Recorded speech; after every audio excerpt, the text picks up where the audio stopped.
Hi, I'm Lubov, and we are on the podcast Building Digital Products, where we speak about the technology that can boost your business here and now.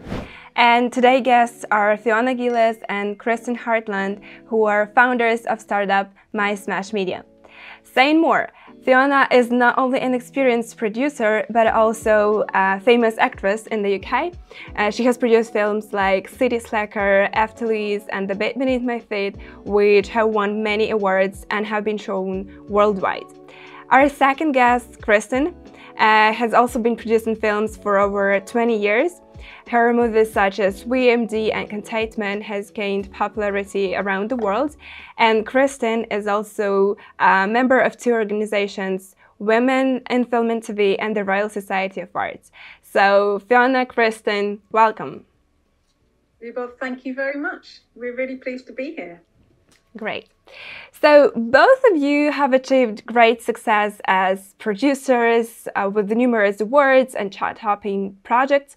So what inspired you to become women in tech and found your own digital startup? Well, I think realistically, problems inspired us, problems that we faced on a day-to-day basis as producers and also as creatives. So, but we have been on both sides of the issue that content creators and decision makers face.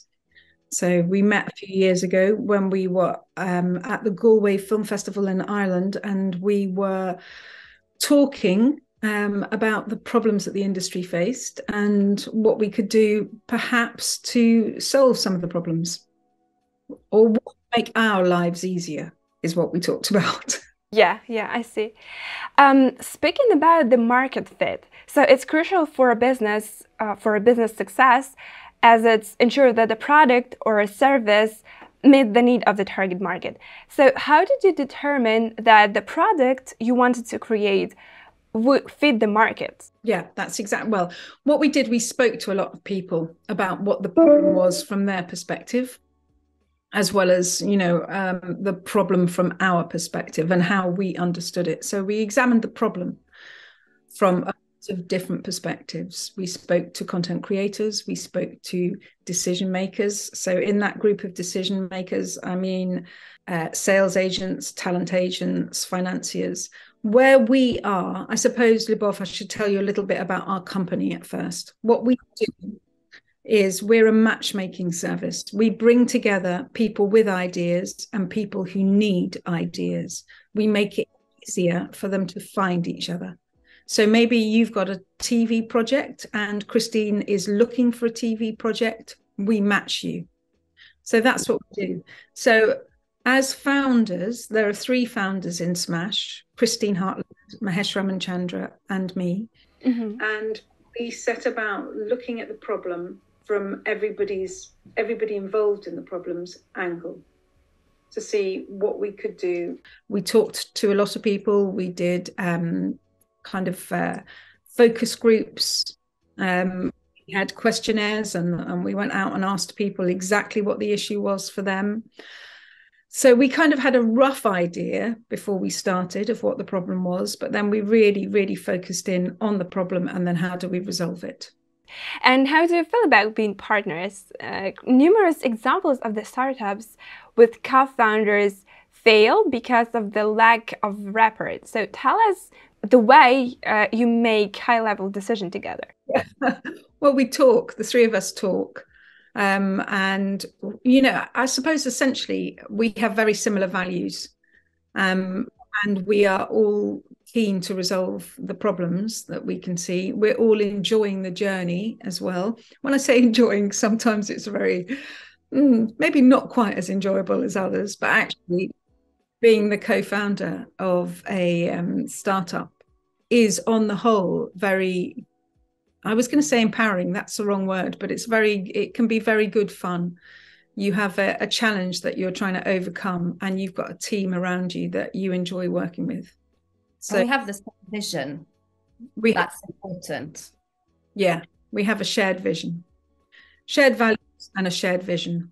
and communication. Communication is the key. I like it. Yeah. Okay, so My Smash Media. So in a nutshell, it's a platform for matching content creators with the decision makers, as you said. So it allows creating, pitching, presentations, and adding sale estimation, cost, and other project details. In our case studies, we also have we did Platform project, which is a marketplace designed for pitch and film and TV projects. Creators can also upload a trailer video, add a description, and include supporting documents. If we compare where we did and Smash, so they share a common goal of helping content creators get their projects out into the world. So WeWitit is a crowdfunding app where every user can invest in supporting the project idea. While Smash focuses on film investors only, right? So why did you choose this approach? And if I'm mistaken, just correct me. Okay, so we don't really focus on film investors. We focus on people that are looking for projects. So they are going to invest in the project in some way, shape, or form.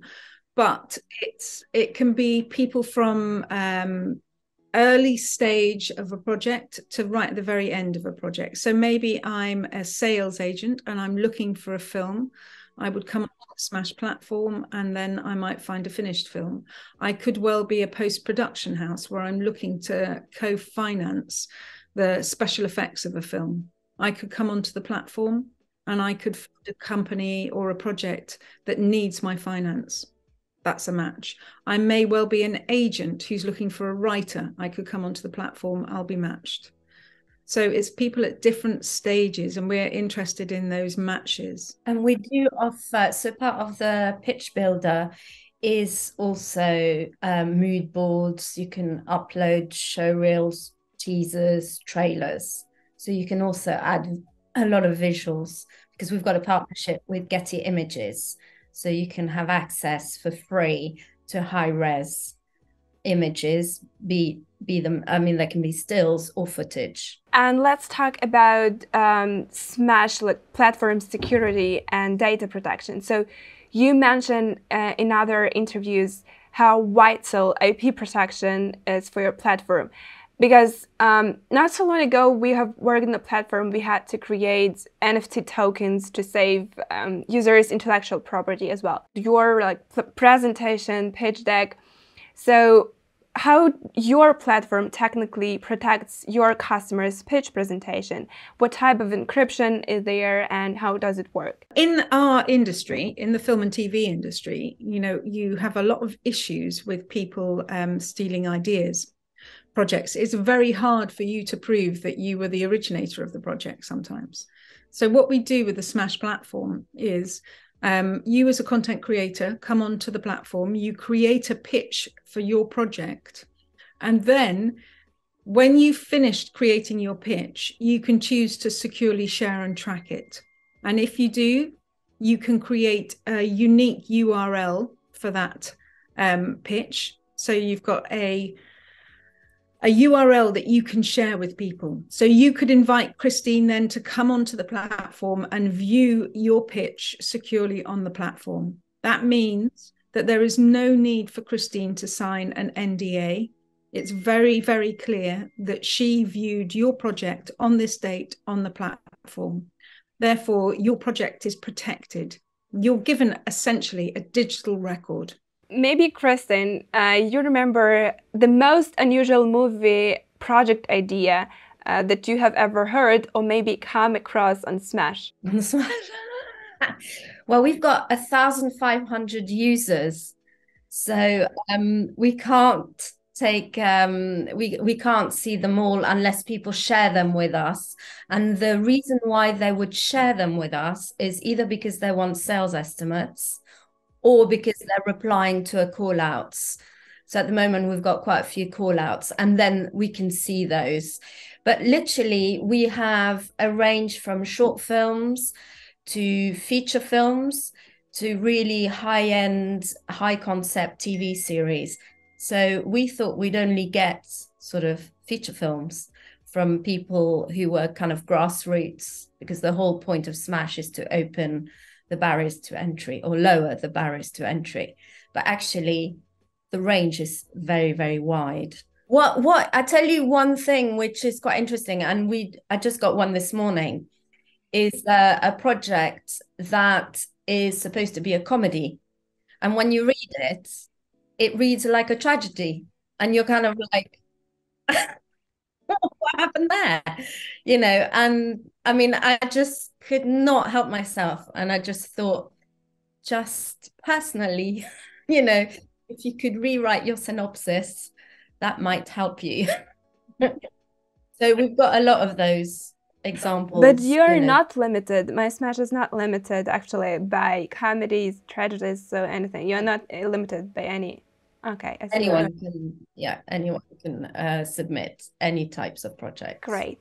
Let's talk a little bit about the development flow. So we understand that creating successful digital product involves a well-defined development flow. At our company, we have a stable flow that consists of a discovery phase, design stage, then development and testing.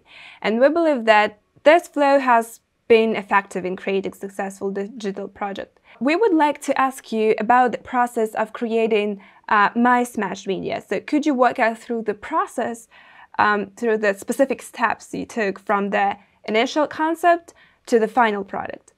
Okay, so step one, I suppose, was the three of us, you know, kind of really interrogating the idea, talking to a variety of people. And as we mentioned earlier, doing, you know, kind of holding meetings with people, just really digging down into, is this idea going to work? We then put together a proposal and submitted a proposal to an incubator.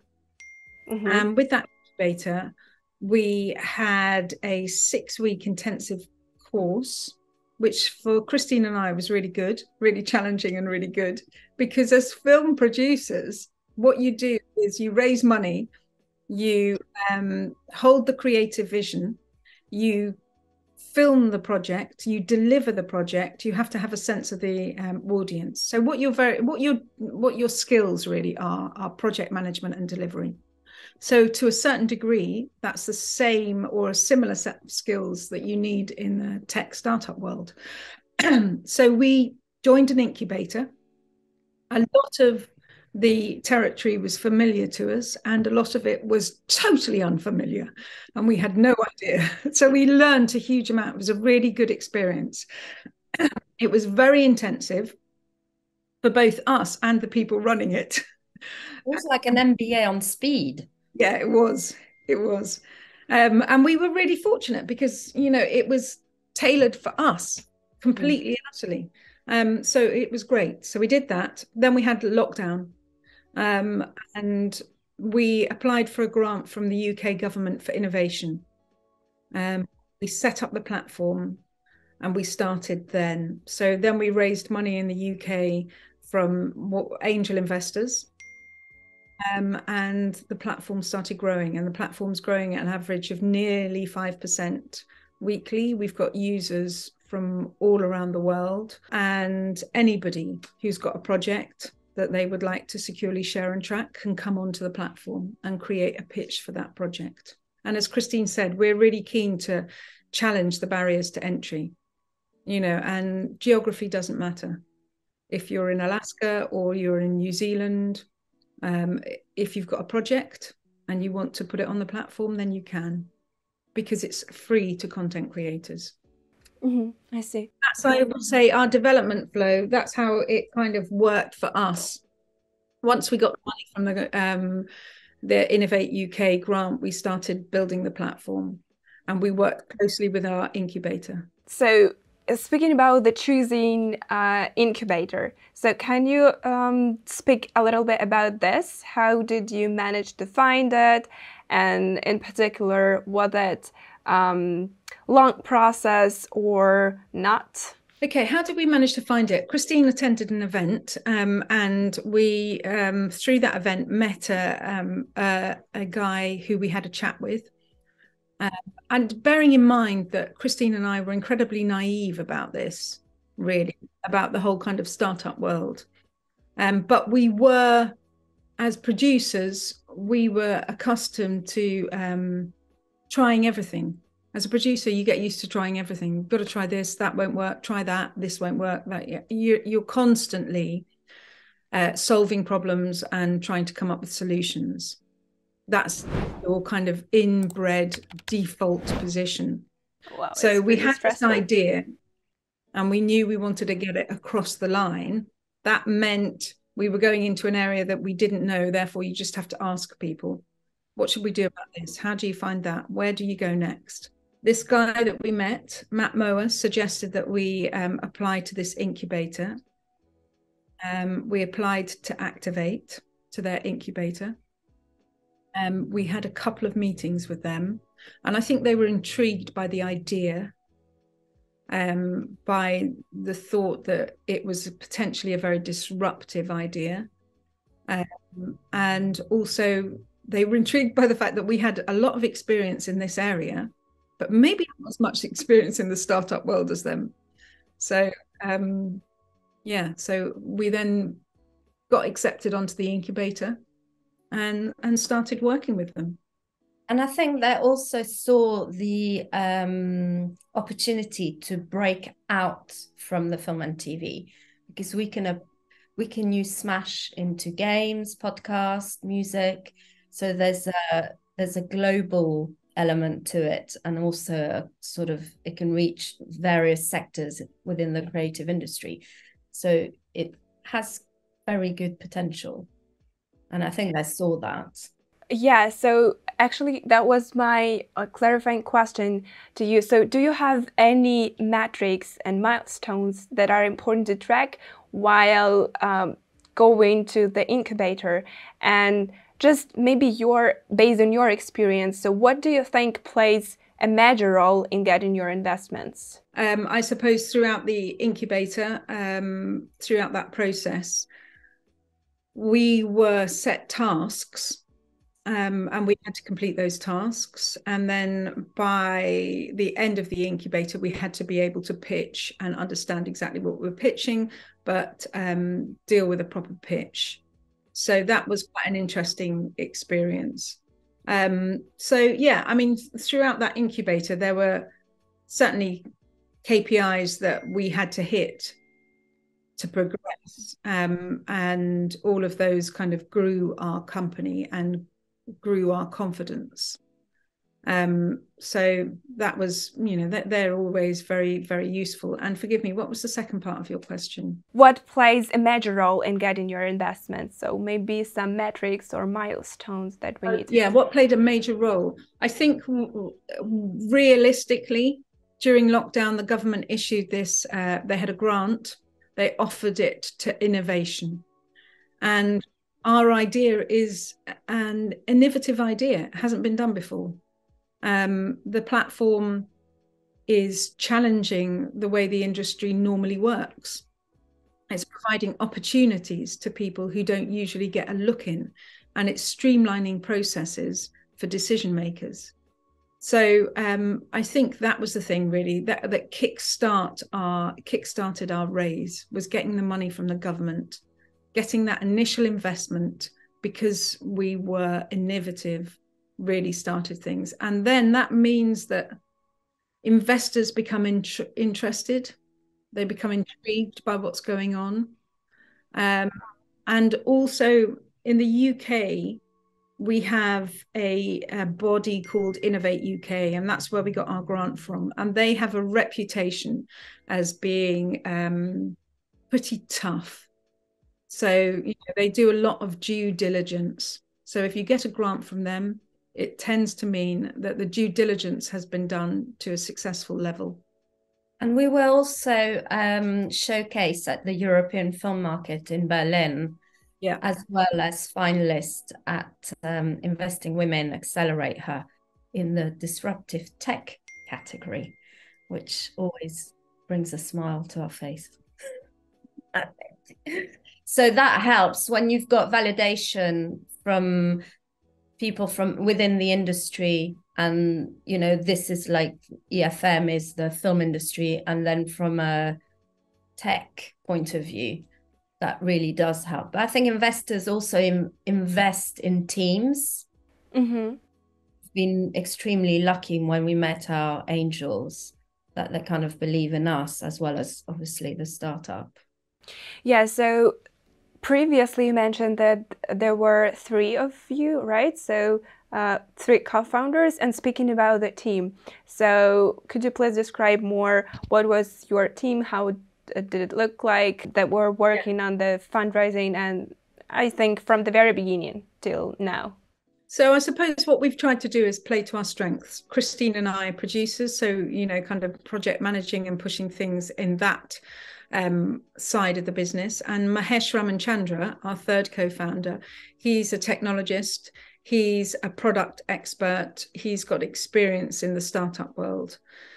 So when we first talked about the issues that we were facing as producers, Mahesh was the person that we sat down with and we, you know, kind of found the tech or talked about the tech that could potentially solve these issues.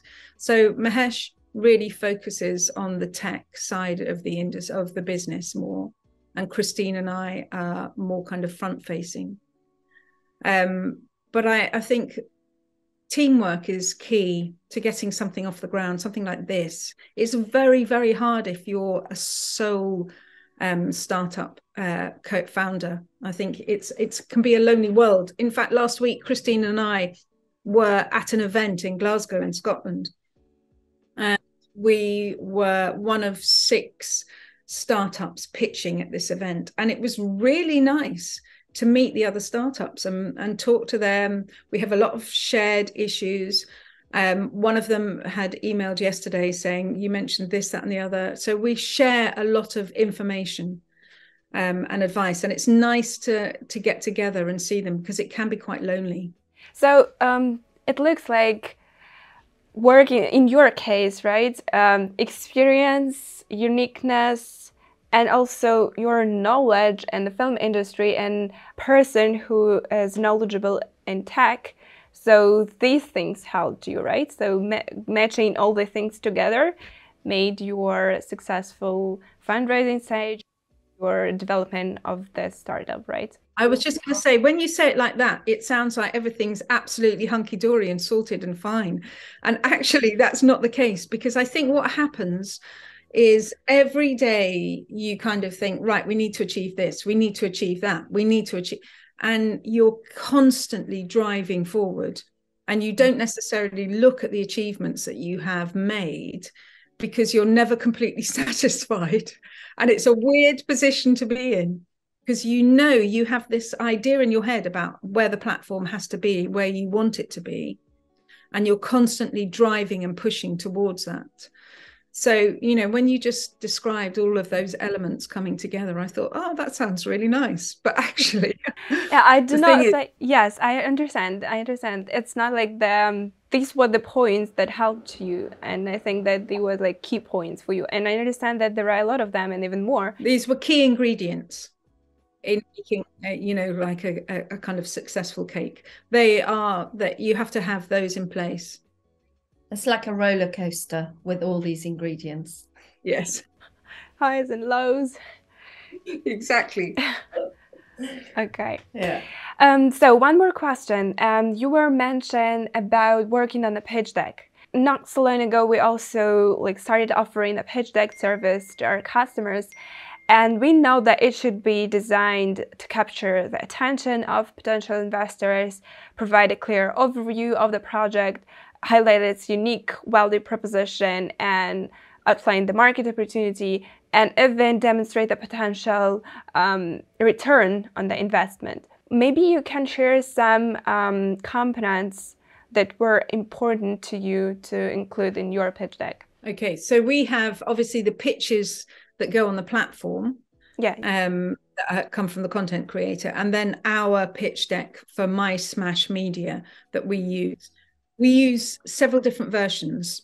We use a version that we pitch to investors in person, and we use a version that we send out to investors that has, you know, kind of a lot more writing on it.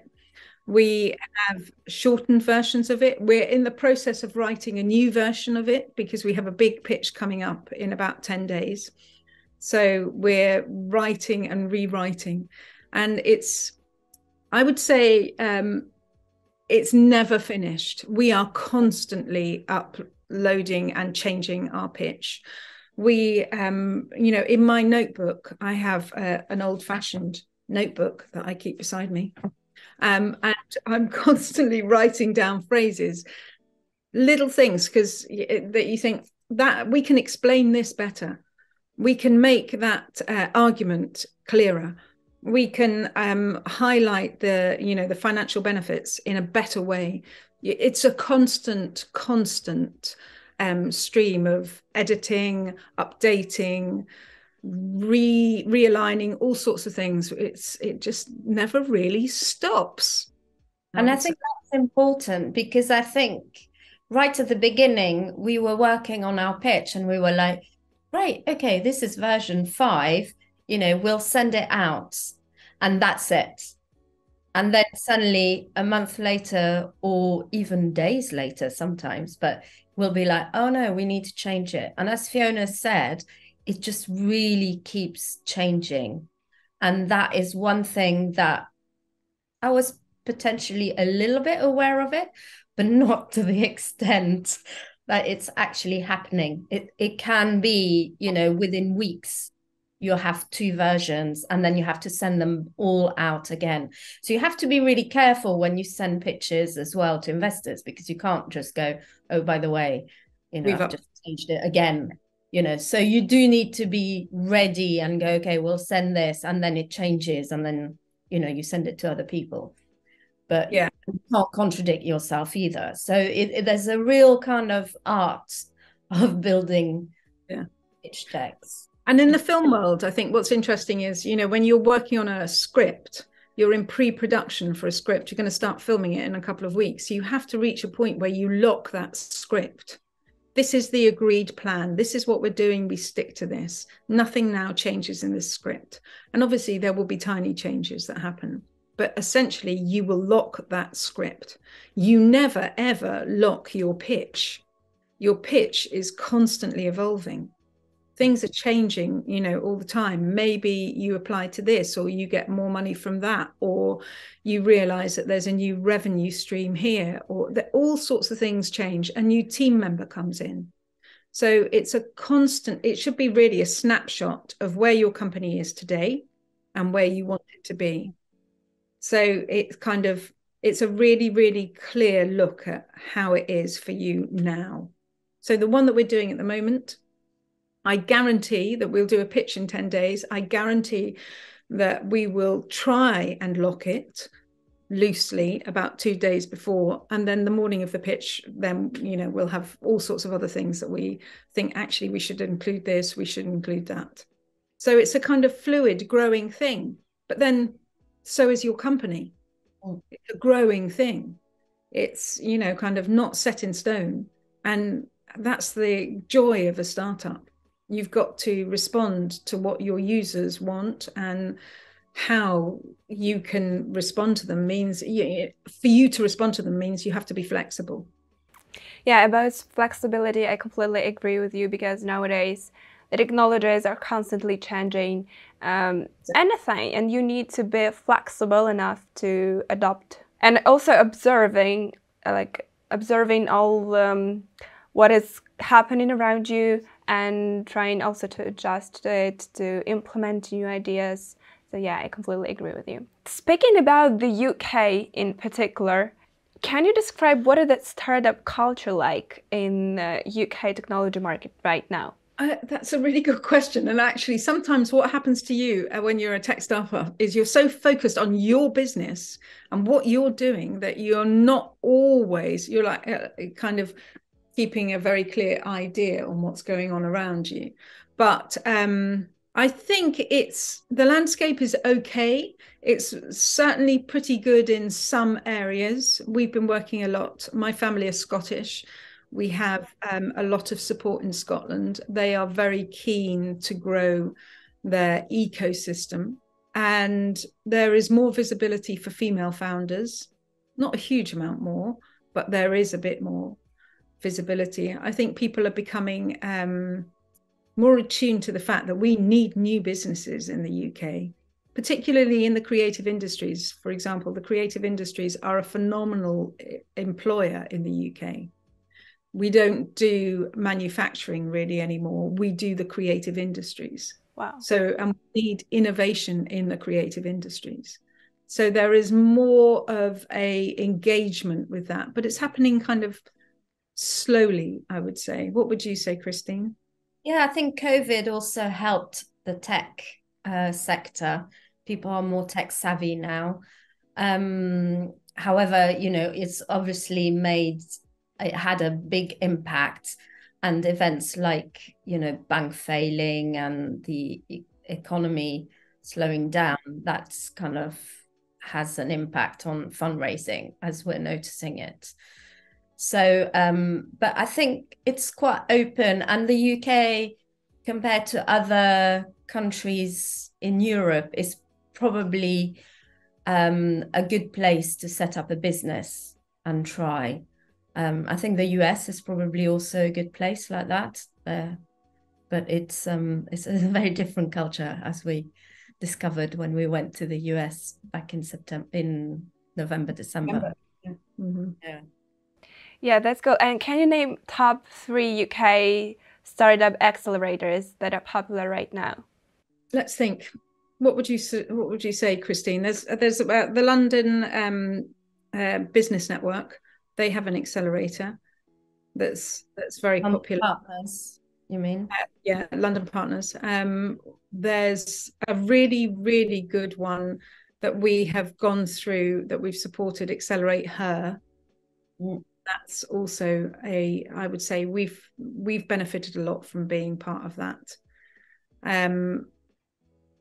What else have you got another one up your sleeve, Christine? No, but I just wondered whether, not that we know and experience, that's the thing.